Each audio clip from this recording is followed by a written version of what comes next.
The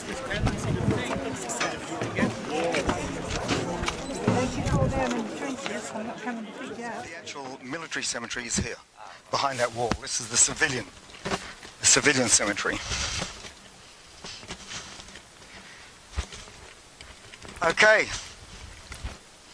Yeah, the group's here as well. They just arrived. All right, where we are is the German cemetery, German war cemetery. But it's in the grounds and campus of the hospital, which is called the Holy Family Hospital, a Catholic hospital, also known as the Italian hospital.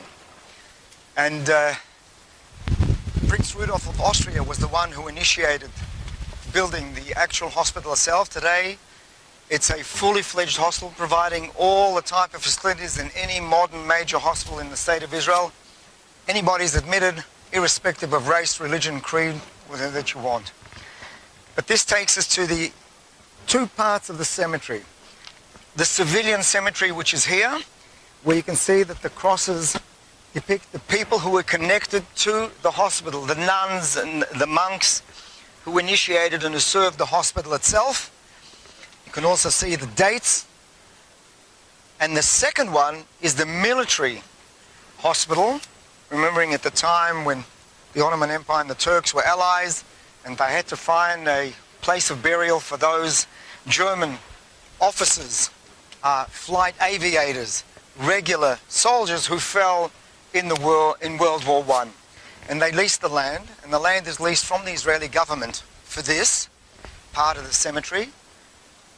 There is also a famous picture of the tower here, the obelisk, in memory of the fallen German soldiers, that has actually a swastika flag draped on it. But that was at the time when obviously it could be flown, not any since then. Inside are buried in the military section that we're going to see in mausoleums, the bodies of 225 fallen German soldiers in 129 niches in the wall, depicting their name, their rank, and the date that they fell. And you can be able to trace it.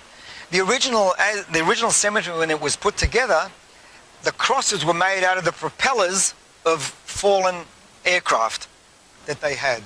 Today, obviously, it's a very revered place.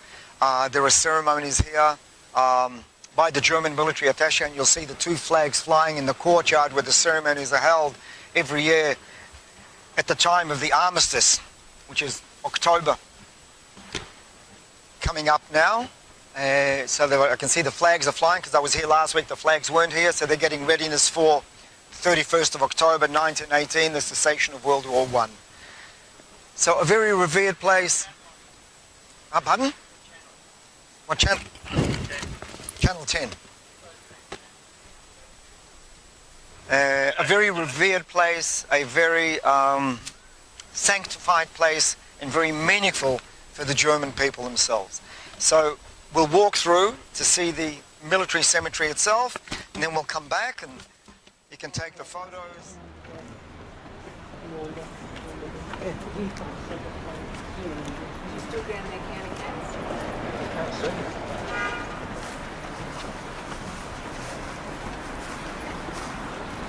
Okay. As you enter here, the two metal spokes for the gates, please be careful. Don't trip over these. Be careful. I'll be very careful. Be careful, guys. Keys. Yep. The buses. He did a good job. No, he was.